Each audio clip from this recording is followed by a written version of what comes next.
"Truly," said the giant, "I should find no difficulty in fighting with thee, were it not for the animal that is with thee."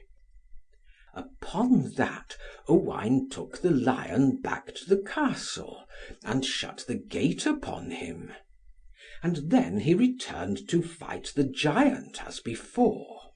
And the lion roared very loud, for he heard that it went hard with Owain. And he climbed up till he reached the top of the Earl's Hall, and thence he got to the top of the Castle, and he sprang down from the walls, and went and joined Owain. And the lion gave the giant a stroke with his paw, which tore him from his shoulder to his hip, and his heart was laid bare, and the giant fell down dead. Then Owain restored the two youths to their father. The Earl besought Owain to remain with him, and he would not, but set forward towards the meadow where Luned was. And when he came there, he saw a great fire kindled, and two youths, with beautiful curling auburn hair, were leading the maiden to cast her into the fire. And Owain asked them what charge they had against her. And they told him of the compact that was between them, as the maiden had done the night before.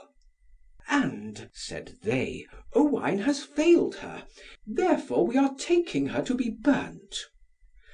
"Truly," said Owain, "he is a good knight, and if he knew that the maiden was in such peril, I marvel that he came not to her rescue. But if you will accept me in his stead, I will do battle with you." "We will," said the youths, "by him who made us." And they attacked Owain, and he was hard beset by them.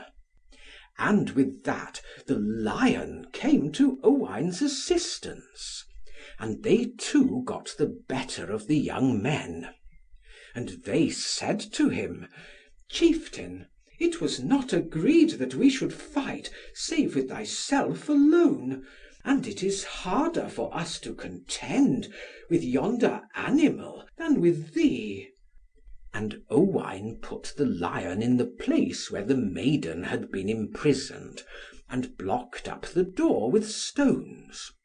And he went to fight with the young men as before. But Owain had not his usual strength, and the two youths pressed hard upon him. And the lion roared incessantly at seeing Owain in trouble, and he burst through the wall, until he found a way out, and rushed upon the young men, and instantly slew them. So Luned was saved from being burned. Then Owain returned with Luned to the dominions of the Countess of the Fountain. And when he went thence, he took the Countess with him to Arthur's Court, and she was his wife as long as she lived. And they took the road that led to the Court of the savage black man. And Owain fought with him, and the lion did not quit Owain until he had vanquished him. And when he reached the Court of the savage black man, he entered the hall, and beheld 24 ladies, the fairest that could be seen. And the garments which they had on were not worth 24 pence, and they were as sorrowful as death. And Owain asked them the cause of their sadness. And they said, "We are the daughters of Earls, and we all came here with our husbands, whom we dearly loved, and we were received with honour and rejoicing. And we were thrown into a state of stupor, And while we were thus, the demon who owns this castle slew all our husbands, and took from us our horses, and our raiment, and our gold, and our silver. And the corpses of our husbands are still in this house, and many others with them. And this, chieftain, is the cause of our grief, and we are sorry that thou art come hither, lest harm should befall thee." And Owain was grieved when he heard this. And he went forth from the castle, and he beheld a knight approaching him, who saluted him in a friendly and cheerful manner, as if he had been a brother. And this was the savage black man. "In very sooth," said Owain, "it is not to seek thy friendship that I am here." "In sooth," said he, "thou shalt not find it then." And with that they charged each other, and fought furiously. And Owain overcame him, and bound his hands behind his back.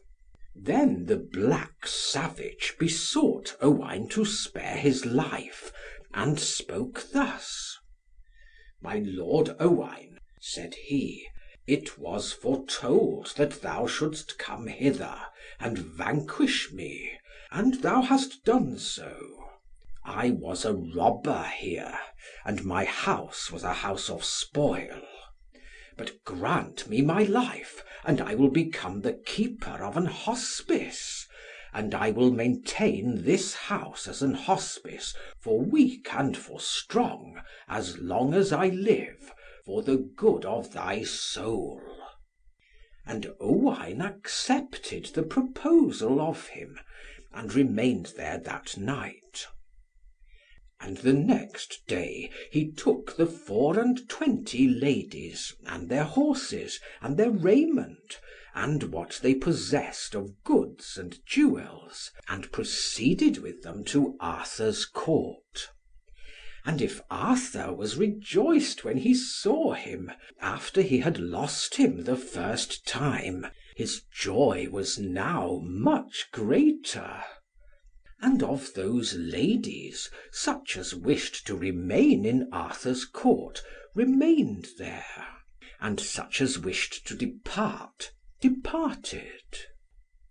And thenceforward Owain dwelt at Arthur's court, greatly beloved as the head of his household, until he went away with his followers.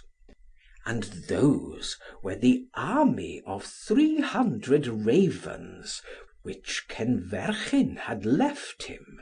And wherever Owain went with these, he was victorious.